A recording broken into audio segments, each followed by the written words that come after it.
Ciao a tutti e bentornati sul mio canale. No, non si deve aggiungere il sale per montare gli albumi. Nel 2005 io ho iniziato a scrivere la rubrica mensile sulla rivista Le Scienze. Ogni mese trattavo un argomento, diciamo, gastronomico, culinario dal punto di vista scientifico.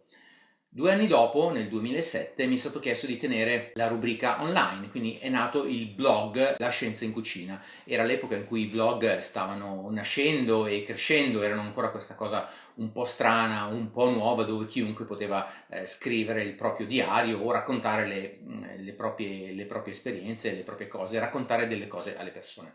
Tra le varie cose che ho iniziato a scrivere c'era una serie, un format, come si direbbe ora, che continua ancora adesso, dedicata ai miti culinari. Andavo a vedere se erano vere tutte le cose che ci si tramandava nelle ricette, i vecchi consigli della nonna, come per esempio bisogna sigillare la carne per non far uscire i succhi, che le patate quando anneriscono diventano tossiche, il prezzemolo non si può cuocere, non bisogna mettere il sale sulla bistecca prima di cucinarla e infine uno di questi articoli era dedicato al consiglio della nonna, ma anche di famosi pasticceri, delle scuole di cucina e così via, di aggiungere il sale, un pizzico di sale per montare gli albumi, per esempio per fare delle meringhe.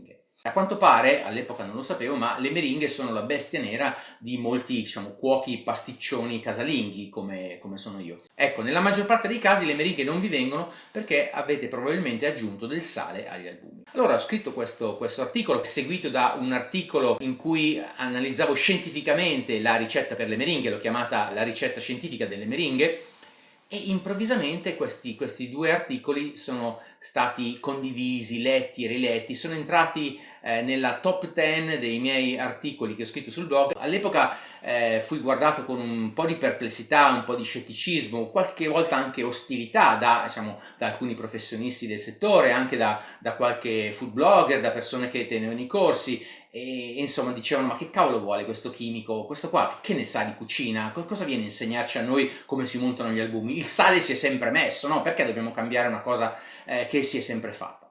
Ecco, questo è un atteggiamento tipico che c'è in cucina, il non chiedersi il perché si fanno delle cose e continuare a farle solamente perché si sono sempre fatte. Ecco, questo chiaramente nella scienza non è accettabile, quindi bisogna sempre chiedersi il perché delle prescrizioni che ci vengono date dalle ricette, perché a volte sono sbagliate.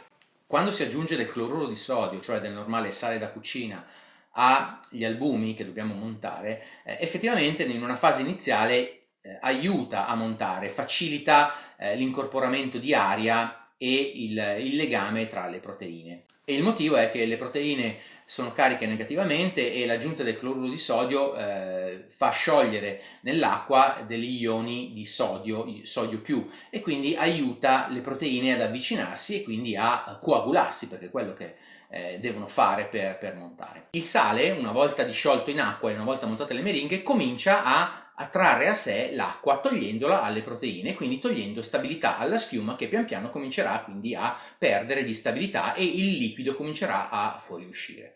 Un altro motivo poi della mancanza di stabilità quando si aggiunge il sale è il fatto che il sale, il cloruro di sodio, interferisce con l'isozima, che è una delle proteine dell'albume, che dona ulteriore stabilità alla schiuma montata. In quel primo articolo ho fotografato un piccolo esperimento casalingo con i mezzi che avevo a disposizione all'epoca e l'ho appunto pubblicato sul web, e fu per questo probabilmente che riuscì a convincere pian piano sempre più persone del fatto che non si debba utilizzare il sale. Ho visto qualche video qui su YouTube in cui si consiglia ancora di utilizzare il sale per montare gli albumi. Fateci caso, nessuno spiega mai perché si dovrebbe utilizzare il sale.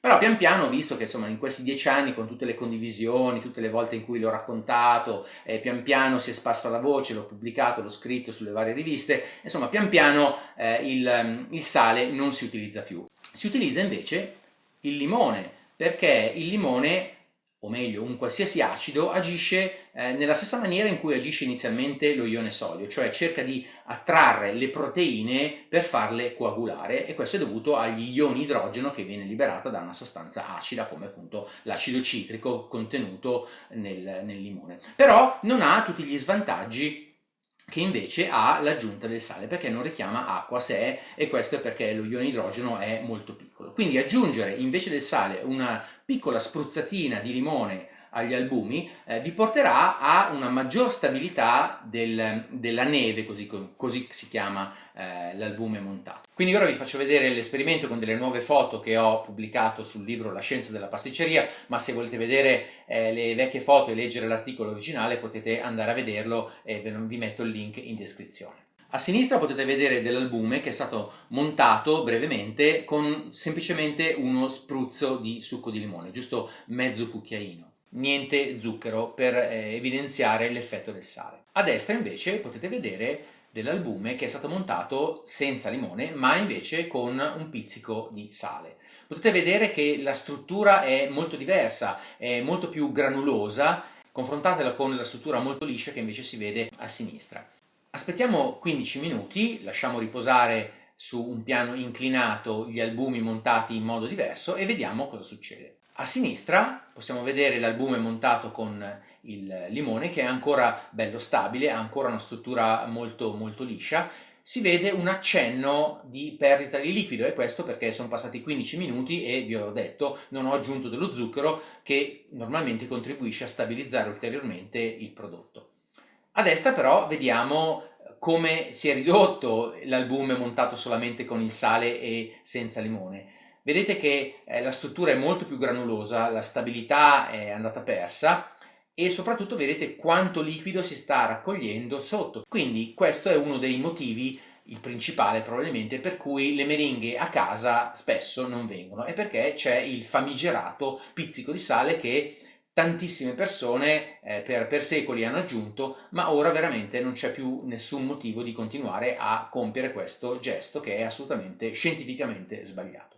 Quindi, come vado ormai predicando da più di 10 anni, non aggiungiamo il sale agli albumi quando vogliamo montarli, ma piuttosto una spruzzatina di succo di limone stabilizzerà la schiuma e renderà anche la schiuma molto bianca. Se volete potete anche aggiungere del cremor tartaro o tartrato acido di potassio che, essendo un sale acido, svolge la stessa funzione che ha il limone, ma non è assolutamente necessario. Quindi non aggiungete mai più sale quando dovete montare gli albumi. E per oggi vi saluto, live long and cook well.